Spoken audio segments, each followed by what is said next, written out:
예, 도반 여러분 안녕하세요. 오늘은 강의가 좀 길어질 겁니다. 이 길어지는 이유는 이 방에 들어와 있는 우리 사회에 널리 존재하고 있는 이념적 좌편향자들을 좀 쫓아내기 위해서고요. 제 자신이 수구 꼴통이라는 이 내용을 좀 전파를 하기 위해 가지고 그들에게는 비전절기를 이야기해 줘봤자 마치 한강물을 젖소가 마시면 우유가 되고 독사가 마시면 독이 되듯이 그들에게 선도의 비전을 이야기해 주면 오히려 독이 될 수가 있기 때문입니다. 그래서 이 강의를 듣는 분 중에 문재인 정부에 적극 찬동을 하고 있는 30, 40대 화이트 칼라 듣지 마세요. 들으면은 왜 도인이 수구 꼴통이 될 수밖에 없는지를 이해는 할지언정 그 수구 꼴통의 이야기를 들으면 자기가 바뀔까봐 나가는 게 상책이죠. 왜 제가 이념적 문제를 이렇게 말씀드리고자 하면은 제가 외교 안보 석사라 그랬지 않습니까? 그리고 제 전직이 60년 인생에 30년 군복이고 30년 도복이기 때문에 군복과 도복을 결합을 해서 세상을 이해하는 이성이나 로고스를 알다 보게 되면은 현 한국 사회에서 벌어지고 있는 이런 좌우 이념적인 측면에서 우리 국민들이 가지고 있는 이 생활 환경이 정치 시스템에 의해 가지고 나락으로 떨어질 수도 있기 때문입니다. 이렇게. 자, 제가 이 철학과 사상과 이념 이런 파트에 대해서 그리고 현재 한국 사회에서 벌어지고 있는 이 사회주의 이런 개념들 정말 위험천만하다고 한 것이 말로는 인간 중심 세계관이라고 사람 중심이라고 이야기를 하지만은 그에 관련된 깊은 본질을 모르기 때문에 드러나는 현상만 가지고 인간들을 개조하려고 하는 이런 노력들이 얼마나 허망한 것인가를 알려주고 싶기 때문입니다. 특히 저희 같은 수련자들은 밖으로 드러나는 현상을 에고의 작용이라 보고 그 안쪽에 있는 실질적으로 흐르고 있는 그런 의식 에너지들을 전체를 바라보는 훈련이 일상화되어 있기 때문에 우리 한국 사회의 좌익 이념에 대해서 제가 좀 시간이 걸리더라도 사람 중심이 어떤 것인가를 갖다가 확실히 도의 근본 정신에서부터 나온 이 사상과 이념을 말씀을 드리고자 합니다.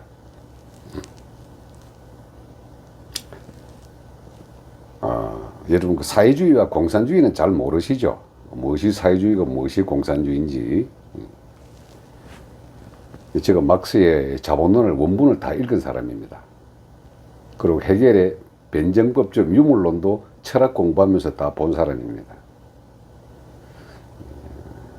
간단하게 말씀을 드리면은 어떤 사상이든 어떤 이념이든 그 이념을 우리는 통상 주의라고 번역을 하죠. 공산주의, 자유주의, 사회주의, 주의하는 건 이념입니다. 사상은 이념으로 가기 전 단계로서 생각의 흐름도를 말하는 것이죠. 근데 사회주의는 말이죠. 공산주의로 가기 위한 전 단계를 사회주의라고 합니다. 공산주의는 자본주의에 반대되는 개념으로 일어난 건데요. 그 원래 주의의 가진 기본은 철학이지 않습니까? 철학은 존재와 사회 현상에 대한 바탕을 갖다가 이해를 하는 학문입니다. 그래서 필라사피를 한국에 들어와가지고 철학으로 이 번역을 했을 때 그 철자가 어디서 나오냐면은 3일 신고에서 나옵니다. 크게 깨우친 자를 상철, 중간 단계에 깨우친 자를 중철, 그리고 깨우침 근처에 와 있는 사람을 하철이라 그랬거든요. 그래서 거기서 철이라는 용어를 가져와가지고 철학이라는 용어를 갖다가 번역을 했습니다. 근데 지금 이 우리나라가 지금 사회주의 개념으로 발전하고 있는 것은 북한의 그 주체 사상을 따르는 자들이 사회주의 이론과 공산주의 이론은 그리고 유물론적 관점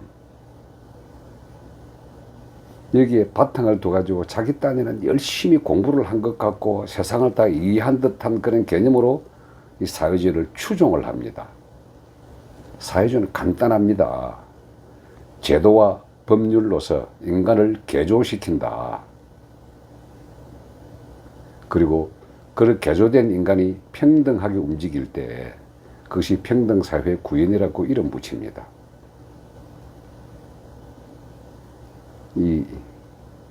원래 자본주의는 영국에서 이래 초창기 농업사회에서 이제 산업화 사회로 움직이게 되니까 거기에 돈 많은 자본가 계급 그리고 그 밑에 자본가 계급을 떠먹여주는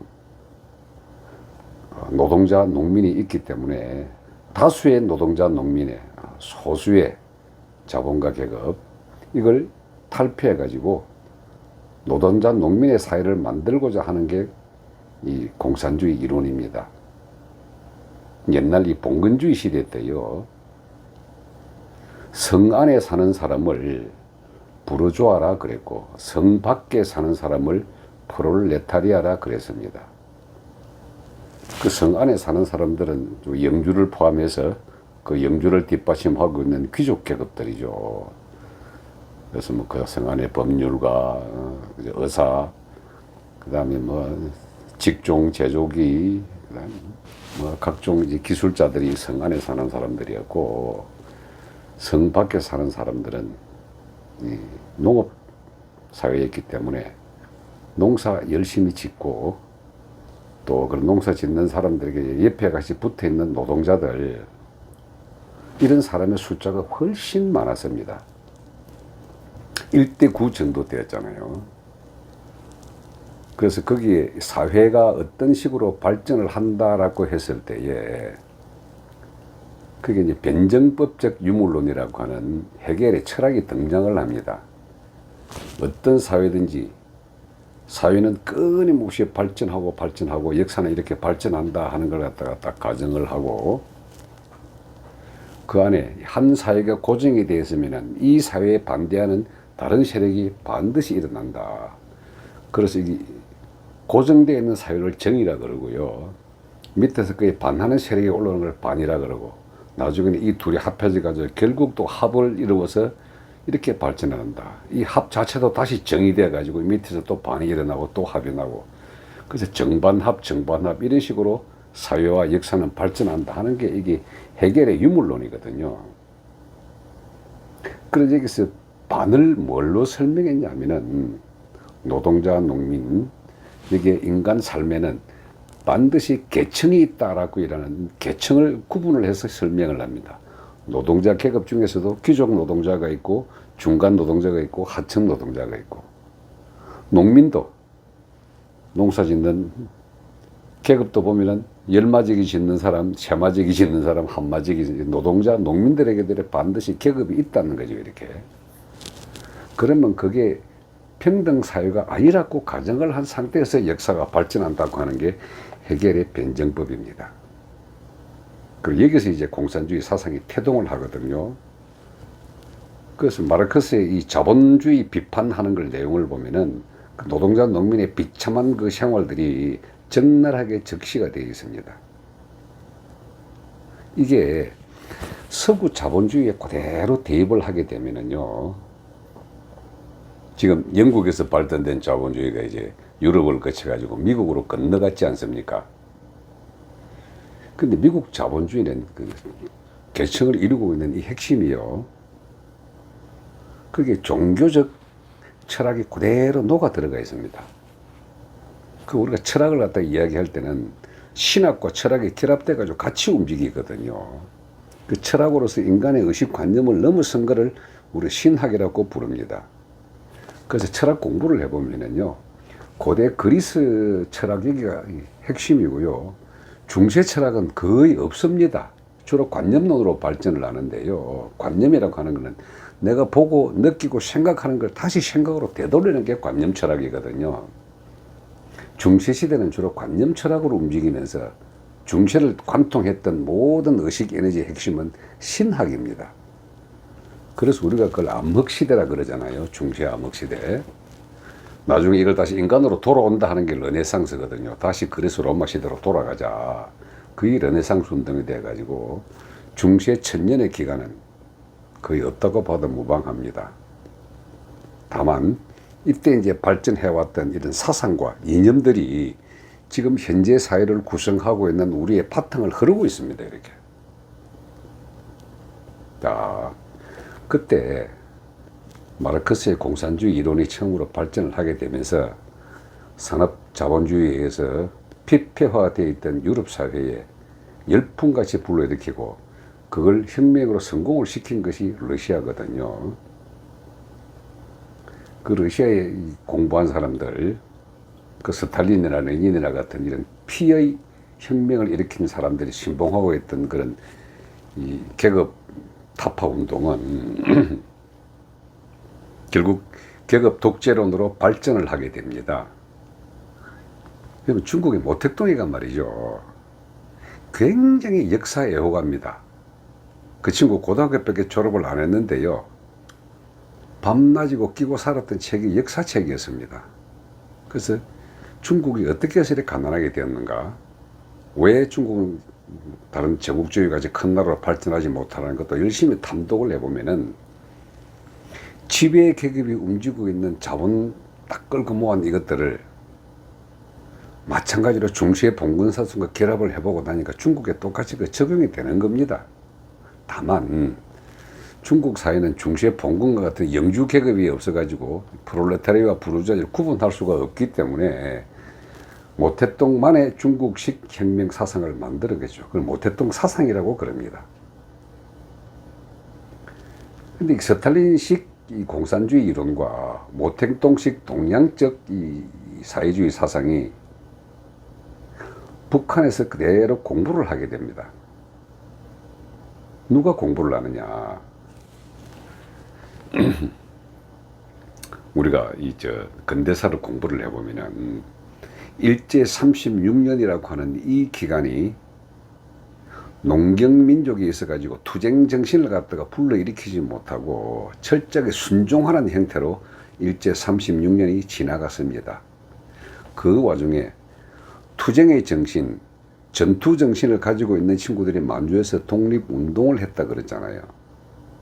근데 지금 현재 우리 시대를 제 또래의 사람들이 배웠던 이 항일 독립 투쟁사는 말이죠, 이승만밖에 없습니다. 근데 북한에서 가르치는 독립 투쟁사는요, 남한과 다릅니다. 이렇게.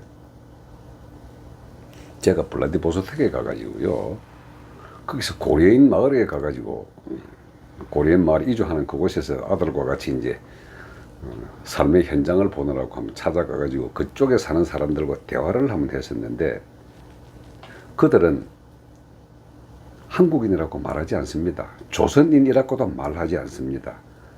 딱 고려인이라고 말합니다. 남한과 북한 자체를 인정하지 않고 고려인이야, 우리는 고려인이야 이렇게 이야기합니다. 왜 그렇게 하는가 따져봤더니 이 사람들이 일제시대가 끝나고 러시아가 들어와서 북한 이쪽을 해방하는 이 전쟁을 치기 시작했을 때에 자기들을 반대하는 이 한국 사람들이 러시아를 반대하는 사람이 있을까봐 몽땅 기차에 싣고 저 카자흐스탄 시골로 보내버리죠. 그 이주했던 한국인들이 자기들 스스로를 고려인이라고 합니다. 그리고 일제 독립투쟁을 했던 이 사람들은 상해에 이승만 김구 세력이 있었다면은 연해저 부근에 이 김일성파가 있었습니다. 그리고 중간에 그 장군 이름이 갑자기 생각이 안 나네. 그 6.25 때 육사단장을 해가지고 이쪽으로 내려온 그 친구인데 중국 팔로군에 사단장으로 있었던 사람입니다. 이게 세 개의 독립운동 집단이 있었는데 실제 전투를 해가지고 조금이라도 일본과 맞붙었던 친구들은 만주에 있던 그리고 연해주에 있던 이 두 파였거든요. 이 두 친구들은 실질적으로 일본에 선전포고하고 전쟁을 했기 때문에 그들이 이제 내려와서 이제 북한이라는 나라를 만듭니다. 그 나중에 이제 김일성이가 다 숙청하고 혼자서 딱 들게 되는데 그 김일성이라는 이름 자체가요. 러시아 대위였죠.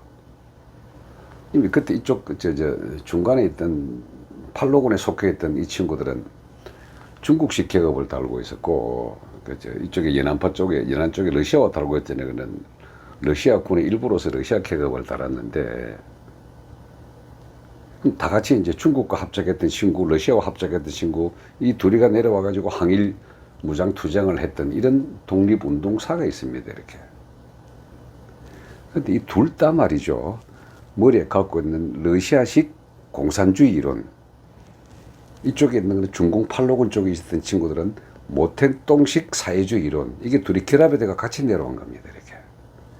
근데 이 둘 팀 다 고조선의 강력에 속해 있었던 백두산 도인 김일성 장군의 영향에 받았던 선도 사상을 가지고 무장을 하고 있었습니다. 자, 이제 선도 사상을 제가 누누이 말씀을 드렸지만은 선도 사상의 핵심은 인내천입니다. 이게 사람이 곧 하늘이다. 그리고 이 김일성이라는 이름은 원래 이쪽에서 백두산 도인 중에 김경천 장군이라고 있었습니다. 이름 참 멋있죠.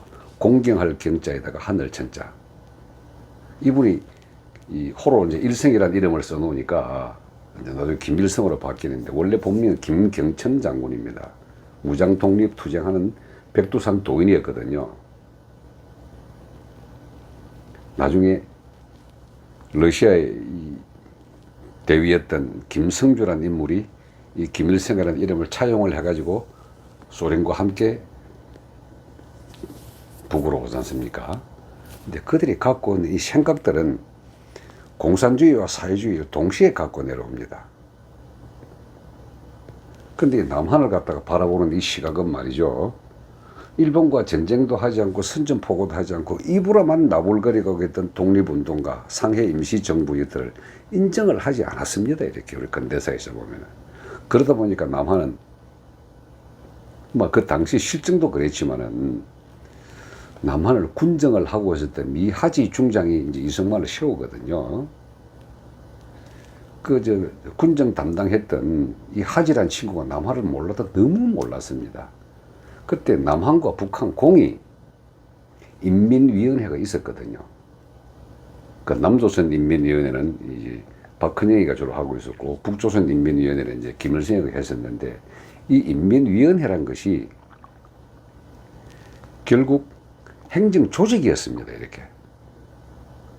근데 제가 한번 일찍에다 말씀을 드렸지만은 한국은 스스로가 독립을 쟁취해가지고 만든 나라가 아니고 2차 세계대전 말미에 일본이 만들었던 제국을 해체하는 과정에서 각각의 나라들을 독립을 시켜주는 강대국들이 만든 나라입니다. 이렇게. 남한은 미국이 만들었고 북한은 소련이 만들었고 만들어준 나라거든요. 우리 스스로가 독립을 쟁취하고 우리 스스로가 만든 나라가 아닙니다. 그때 스스로가 만들겠다고 이제 폼을 잡았던 것이 이제 남한 북한 공의 인민위원회라고 만들어 가지고요. 그 인민위원회에서는 이장, 동장, 뭐 군수 이거 다 있었습니다. 이렇게. 근데 북한에는 그 인민위원회가 주도를 해가지고 나라가 만들어졌죠. 그 남쪽에서도 이제 인민위원회가 주도를 하겠다는 것을 이승만이가 들어와가지고 이건 아니다 이래가지고 다시 대한민국 정부를 수립을 하지 않습니까? 그럼 남아있는 인민위원회가 어떻게 됩니까? 다 숙청 대상이 됩니다. 그들이 제주 4.3 폭동을 일으킨 사람들이고 그들이 지리산 빨치산이 되기도 하고 지금 우리가 공존하지 못하는 빨갱이라고 이름 붙인 그들이 당시에는 다 인민위원회라고 하는 건국 운동하는 사람들이었거든요. 이런 식으로 이 남과 북이 움직이다 보면은 그 당시의 생각들은 이승만이도 아주 독실한 기독교인으로서 서구 자본주의 사상을 가지고 들어왔을 때에 남한을 그 식으로 움직이게 하다 보니까 북한 입장에서는 남한을 완전히 깨버린 겁니다. 이 볼까이다. 남북전쟁은 6.25 전쟁은 그래서 일어납니다. 북한 입장에서는 완전한 해방전쟁이라고 이름 붙여진 것이 인민위원회가 구성되어 있는 걸 없애버리고 순수한 친일파들을 가지고 이승만 정권을 만들어 가지고 친일 세상을 만드는 이걸 해방을 해야 된다는 개념으로 이왔거든요. 근데 이승만이가 가지고 들어와서 이 대한민국을 건국을 할 때 했었던 이 기독교 정신은 유럽 자본주의와 똑같이 같이 가져왔기 때문에 남한의 이 자본주의 사상은 그 당시로서는 스탈린과 모택동의 공산주의와 사회주의 사상과는 극명하게 대비가 된 겁니다. 근데 참 재미있게도요, 그 당시에 미국이라는 세계 초강대국이 갖고 있는 그 생각과 사상을 이승만이 그대로 가져왔기 때문에 남한이 70년 만에 엄청난 발전을 하게 됩니다. 저는 제 개인적으로 오늘의 내가 있기 위한 이 가장 초석을 말이죠. 이승만이가 사관학교를 만들지 않았더라면 저는 육사 갈 생각도 못했고 육사 자체를 못 갔죠. 그리고 박정희라고 하는 이 군부 독재가 등장하지 않았더라면 저희들 껍데기 생각으로 이 껍데기의 내 모습을 만들 수가 없었기 때문에 이승만 박정희는 지금의 나를 있게 한 가장 기초적인 초석이 있다라고 이렇게 생각을 합니다. 이렇게. 북한 역시 마찬가지입니다. 저들도 러시아의 이 스탈린이나 레닌이 없었더라면 김일성이는 없었을 것이고 그들의 군대가 없었더라면 독립운동을 못했을 것이고 딱 하나 그때 북한 지역에 유행하던 이런 사상들이 도인들의 개념이었거든요. 여러분들 일제시대 때 말이죠. 얼마나 많은 도인들이 설쳤는지는 잘 모를 겁니다. 왜? 우리의 나라가 아닌 다른 나라 놈들이 와가지고 국민들을 쥐어 짜고 있을 때 밑에서 해결의 변정법적 같이 힘이 없고 단지 생각으로만 올라가려고 그러면 뭐가 됩니까? 이렇게. 아주 종교 지도자들, 민족 종교 지도자들이 많이 뜨게 됩니다. 지금 우리 천도교라든지 대순진례라든지 정산도라고 하는 이 민족 종교들은 말이죠. 다 일제시대 때 이 발알을 하게 됩니다. 무지하고 가난한 우리 농민들. 지금 뭐 동학 어쩌고요. 동학 그 자체가 이제 천주교를 서학으로 했기 때문에 우리 천도교를 갖다가 동학이라고 이름 붙였을 따름입니다. 그 당시에 배움이 열악했던 우리 선조들이 빠져들 수밖에 없습니다. 이게. 북한 마찬가지입니다. 김경천 장군을 필두로 했던 그들의 선도 사상이 이들에게 사람이 곧 하늘이기 때문에 내가 이 세상을 갖다 경험하기 위해서 나왔고 내가 만들어가고 현상을 이렇게 갖다 하는 이런 사상들이 쫙 있었기 때문에 나중에 이 사상들을 전부 끌고 모아가지고 김일성 종합대학의 황장엽 씨가 주체 사상을 만들잖아요. 저희들 마찬가지 남한 지역에 있어서는 이쪽에 이승만의 기독교 정신으로 해가지고 하느님 사상 이것도 들어와가지고 이제 철저하게 자본주의 정신을 집어넣어가지고 박정희가 공업 정신을 일으킵니다. 자, 그렇게 해가지고 이 남과 북은 발전 시작된 기서부터 이제 사회주의와 자본주의 두 개가 이제 계속 부닥거리고 생활을 합니다. 결국 남한에서도 그냥 이 빨치산부터 시작해서 여순 반란 사건, 제주 4.3 폭동 사건, 인민회를 다 조지고 패고요. 북한도 마찬가지로 똑같이 이제 막 박헌희 이거 누구 조지고 이렇게 해가지고 6.25 전쟁을 계기로 해가지고 완전히 남북으로 딱 분리돼가지고 흩어집니다. 근데 문제는 남북이 갈라지고 난 다음에도 이 생각과 사상 때는 끊임없이 서로 간에 사상 전쟁을 하게 됩니다. 이게. 갈라지지 않습니다. 자, 우리 대표적인 예로 말이죠. 조국이 사회주의 노동자 연맹으로서 그 사상을 버리지 않았다 그랬잖아요. 해방 그 이후에 머리 좋은 사람들은 대부분 다 사회주의 이 환상에 젖어 있었습니다. 왜? 많은 노동자 농민으로 가난하고 못 사는 우리나라의 특성상 그들에게 들어가 있는 지주, 자본가 이런 사람들은 소수밖에 안 되지만 굉장히 미우면데 이것들이 힘이 되고 나갔기 때문에 생각을 완전히 사회주의 사상에 들어갈 수밖에 없었습니다. 박정희도 사회주의 사상가였거든요. 나중에 이제 국제 정세를 바라봐가지고 결국 이제 공산주의를 배척을 하고 이 대한민국을 이렇게 세우는 지도자로 등장을 하게 되지만 그 지금도 남과 북은 끊임없는 사상 전쟁과 이념 전쟁을 하고 있습니다. 이게. 근데 어떻게 해서 이 남한의 이 사회주의 사상이 계속 들어오느냐? 한국의 이 개발 독재 시대에 박정희의 개발 독재, 정주영과 이병철의 이런 거대 자본가 그룹이 등장을 하게 되면은 공산주의 이론과 사회주의 이론이 그대로 맞아 들어갑니다. 이렇게. 그래서 중간 계급, 중간 자본가, 이 자본가 나쁜 놈들, 우리 삼성의 이재용이를 그렇게 씹는 이유가 말이죠.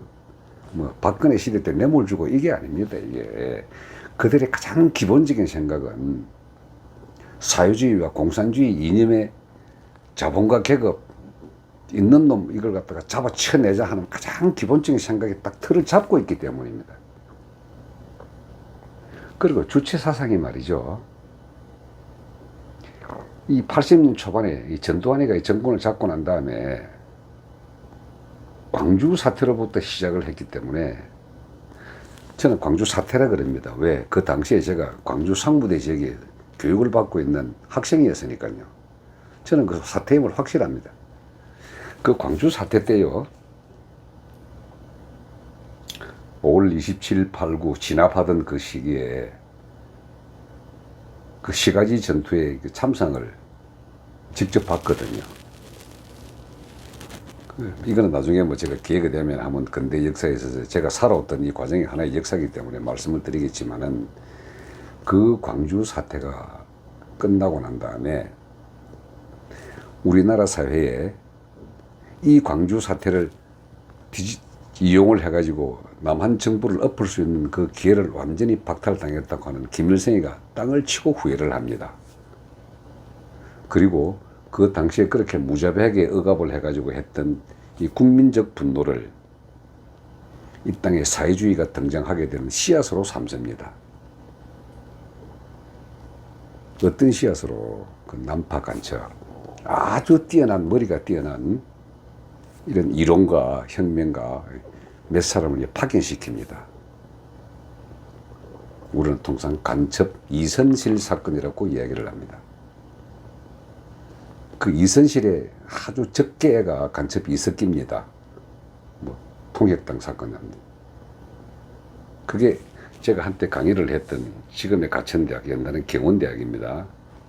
성남 그 일대는 말이죠. 서울에서 재개발을 하면서 가난하고 힘없고 살기 어려운 판자촌 사람들을 전부 쫓아가지고 한 곳에 모아놓은 곳이 그 성남입니다. 그 태장동 그 근처 일대고 중원구 말이죠. 거기에 이선실이가 뿌리를 내려가지고요. 학생들에게 엄청난 주입식 교육을 시킵니다. 자본주의의 폐해, 그리고 사회주의의 위대함, 그리고 서민들이 어떻게 하면 이 세상의 주도권을 잡을 수 있겠는가. 거기에 들어간 게 주체 사상이 확실히 들어가죠. 그 주체 사상이란 게 제가 공부를 해보니까 우리 선도 사상을 사회주의와 공산주의하고 결합을 한 겁니다. 이렇게. 근데 그 당시에 간첩 이순실이가 이 대학생들 위주로 이렇게 퍼뜨려 들어갔을 때에 그때 우리 검수가 많았거든요. 공산주의 책도 보지 못하고 해방신학이든 뭐든 아무것도 보지 못하게 해가지고 사회주의 계열의 책을 보지 못하게 하다가 그 밑에 지하와 학습을 통한 이런 운동권에게 가르치는 이런 사회주의 교육이 말이죠. 굉장히 신선한 학문으로 다가왔습니다. 그 당시 여러분 해방신학이라고 들어보셨죠? 중세시대에 이 1000년 동안의 신학을 있었는데 이 신학이 남미에서 일어납니다. 농업국가에서. 그래서 노동조와 농민이 주축이 된 남미의 해방신학을 집어넣은 게 천주교입니다. 구교거든요. 구교. 기독교는 신교잖아요. 그래서 해방신학 개지면서 일어나가지고 농민들의 세상을 만들어간 게 해방신학입니다. 나라를 가난하게 만들어야만이 천주교가 득세를 하거든요. 바티칸 이야기 하는 것 중에 제가 바티칸의 죄악 중에 그들의 수련법은 정말 배울 게 많습니다. 마음으로부터 성령과 성자와 성부, 성령, 내가 성령을 일으키는 방법론, 마음 공부 이런 건 참 가톨릭이 배울 게 많고 인간을 개조를 시키는데 이게 왜 가난한 농업국가에서만 그렇게 포교 활동을 합니까? 거기서 발생한 학문이 해방신학입니다. 근데 어쨌든 그런 해방신학 이론부터 우리 이영희 선생 전환시대의 논리 그리고 함석헌 선생의 씨알의 소리 이런 것들이 80년대 초중반에 전두환의 이게 보안사에 의한 억압 정치가 들어가면서부터 반의 작용으로 그런 이론들이 확 펼쳐집니다. 지금 한국 사회를 지배하고 있는 주사파 청년들은 그 당시에 열심히 공부했던 친구들입니다. 그리고 그들의 생각과 사상은 주체 사상이라고 이름 붙여진 사회주의 이론과 선도 사상 두 개가 합해져 가지고 자기들로서는 완벽하게 신념화할 수밖에 없었던 그런 교육 내용이었습니다. 그걸 좌익 사상이라 그러죠. 계급 독재론인데요. 그래서 북한 조선 노동당이라고 하는 게 노동자 농민들을 이루어진 이 계급들이 뭉쳐져 가지고 독재를 한다는 거거든요. 이 계급 독재입니다. 이게 남한 사회도 말이죠. 자본주의의 폐해에 대기업, 자본에 의해 종속된 이 노동자들, 이 사람들에게 지속적인 정신교육을 시켜가지고 만든 게 민노총이지 않습니까? 그리고 그들은 잘 모릅니다. 이 어떤 이 사상과 이념체계에 자기들이 어떻게 주입식 교육을 받았는지 현실에 감각으로 부딪히는 이 세상에 보면은 내만 힘들게 살거든요. 먹혀 들어갈 수밖에 없습니다. 자, 제가 어제도 말씀드렸지만은 이 대한민국의 이 4대 좌익단체가 있지 않습니까? 민노총의 일원이고요. 그 민노총 홈페이지 들어가 보십시오. 김일성, 김정일의 교시가 그도 숨어 있습니다. 전교조. 지금 어저께 여론조사 발표할 때 이재명이를 지지하는 가장 핵심이 40대라 그랬거든요. 그 당시에 간첩 이순실에 의해 가지고 한국 사회에 지속적으로 뻗쳐져 내려왔던 이념 교육이 스며들어 가지고 그걸 확장시켜 가지고 학교 선생들로 들어가 가지고 만든 게 전교조거든요. 이 전교조 선생들 말이죠. 그들이 가르친 학생들이 지금 40대입니다. 그리고 현실 사회를 비판을 하고 그 비판하는 이 이론이 좀 그럴듯하면요. 학생들하고 선생님이 쭉 빨리 들어가게 되어 있습니다. 아주 똑똑한 것 같이 보이거든요. 이 그들이 만든 지금의 한국 사회 그리고 그 당시에 교육을 받았던 그런 친구들이 언론사에 들어가 만들었던 게 언노련입니다. 지금 우리가 왜 언론이 개판이다, 정부 다른 기관지다라고 얘기를 하는데 그들이 생각을 같이 하기 때문입니다. 그리고 어제도 제가 말씀드렸듯이 노래와 영화 이런 선정과 선동을 하는 게 문예총이거든요. 이게 4대 대한민국을 갖다가 지금 사회주의화 하고 있는 4대 단체입니다. 그 안에 있는 사람들 큰 공부를 안 합니다. 껍데기 공부를 해가지고 자기를 신념화 시킨 거죠. 제가 군 생활할 때 말이죠. 군대 내도 높은 사람들이, 장군들도 이런 좌익을 생각을 가진 사람이 있었습니다. 없을 수가 없습니다. 왜? 우리 사회가 붉게 물들었기 때문에. 이 붉게 물든 이 사회가 말이죠. 그들이 흐르고 있는 내면의 에너지, 생각과 사상과 이념과 주의, 자기들은 그것이 진리인 줄로 알고를 있습니다. 근데 제가 볼 때는 전혀 아니거든요. 왜 저희들 같은 사람이 이 자본주의를 갖다가 신봉할 수밖에 없느냐 하면은 이 계급 투쟁론이라고 하는 인간 사회의 계급이라고 하는 것은 말이죠. 있을 수밖에 없습니다. 왜? 그런 계급 투쟁이 있어야만이, 계급이 있어야만이 내 자신이 영혼을 성장하는 데 도움이 되거든요. 이 삶을 지탱함에 있어가지고 좀 더 나은 삶을 위해 내가 노력이 없으면은 몸을 쓰지를 못합니다. 몸을 쓴다라고 하는 것은 결국 그 몸을 써가지고 그 몸의 경험과 기억들을 영혼에 저장을 하고 한 단계 더 발전시키기 위한 이게 삶의 근본 목적이거든요. 근데 인간 사회에 차별이, 차등이 없으면은, 불평등이 없으면은 내가 노력할 필요가 없습니다. 이렇게. 이게 자본주의의 속성은 말이죠. 그 어떤 것이든지 인간이 살아갈 수 있는 목표를 준다는 데 있습니다. 이게. 자본주의는 생존에 대한 가장 기본적인 게 내 스스로의 노력으로 생존을 하라는 거거든요. 인간이 몸을 가지고 있으면 몸을 보존하기 위한 이 목적 이외에는 그 다른 어떤 활동도 용납이 잘 안 됩니다. 생존의 바탕을 둔 인간 개인의 노력은 바로 그것이 경험이 돼가지고 영혼에 차곡차곡 쌓이게 되거든요. 이것이 끊임없이 반복을 하게 되면은 영혼은 크게 되는 겁니다. 제가 한번 그랬을 겁니다. 현재의 내 모습은 전생 내가 몇 천생을 살아오면서 내가 가장 꿈꿨던 내 생의 최종적인 모습이라고. 자, 우리가 조선시대에 태어났더라면, 노비로 태어났더라면 중인이나 양반이 되고 싶었을 것이고, 중인이나 양반이 되고 싶었을 하더라도 먹이 걱정을 하지 않아야 될 것이고, 지금 우리가 먹고 있는 이 음식이라고 하는 게 어떤 황제, 어떤 임금보다도 우리는 잘 먹고 있습니다. 이렇게. 그게 내가 그렇게 꿈꿔왔던 내 생의 목표라고 하는 사실을 사람들이 다 까먹고 있거든요. 그 까먹고 있는 이 생의 목표들을 이 생에서는 나는 다 이뤘음에도 지금은 내가 또 다른 생의 목표를 만들어가고 있는 과정입니다. 그것은 삶의 과정에 전체의 계급이 있기 때문에 가능한 거거든요.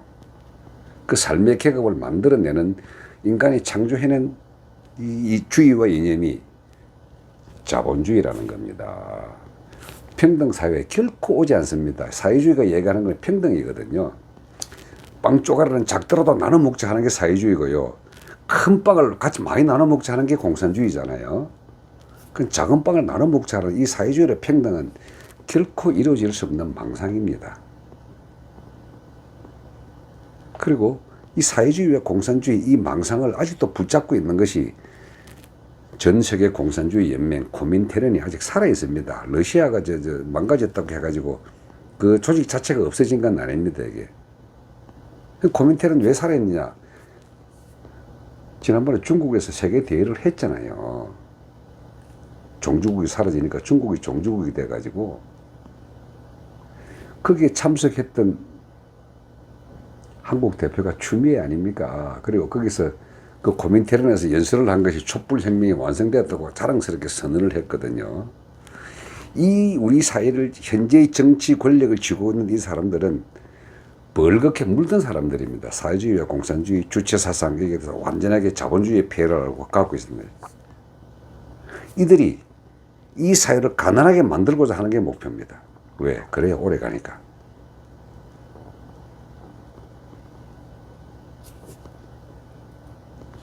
자, 이 방송을 듣고 있는 좌익 이념분들 듣지 말고 나가세요. 그들에게 제가 가지고 있는 여러 가지 비전절기, 앞으로 한 3개 정도 남았습니다. 가르쳐줄 의향이 전혀 없습니다. 그들이 가져가면 독이 됩니다. 오늘 제 선도 사상과 현재 한국 사회의 문제점에 대해서 제가 한번 그냥 드러나는 대로 껍데기만 말씀을 드렸는데, 실질적으로 이 한국 사회에서 일어나고 있는 여러 가지 공작 상황, 그 사회주의가 일으키고 있는 전 세계의 어둠의 지하 경제 움직임, 마약, 매춘, 무기 밀매, 이런 것들, 그리고 중국이 우리 사회에 뻗치고 있는 여러 가지 마수들, 북한에 뻗치고 있는 마수들, 요건 또 다음 기회에 한번 강의를 드리죠. 얘들 전투 능력 뛰어납니다. 인간이 갖고 있는 공포심을 참 잘 이용을 하고 인간의 생각들을 조정할 수 있는 능력이 있는 사람들이기 때문에, 그래서 이 주체 사상과 선도 사상, 사회주의 사상이 이 지구의 절반 정도를 가지고 움직일 수 있는 원동력이 되는 겁니다. 이거 좀 길었지만은 이제는 제 강의도 이제 조금 내실을 기하기 위해 가지고 어떤 도의 강의도 짧게 스쳐 지나가는 것이 아니라 좀 깊은 내용을 알 수 있도록 이렇게 강의를 조금 바꾸겠습니다. 예, 경청해 주셔서 고맙습니다.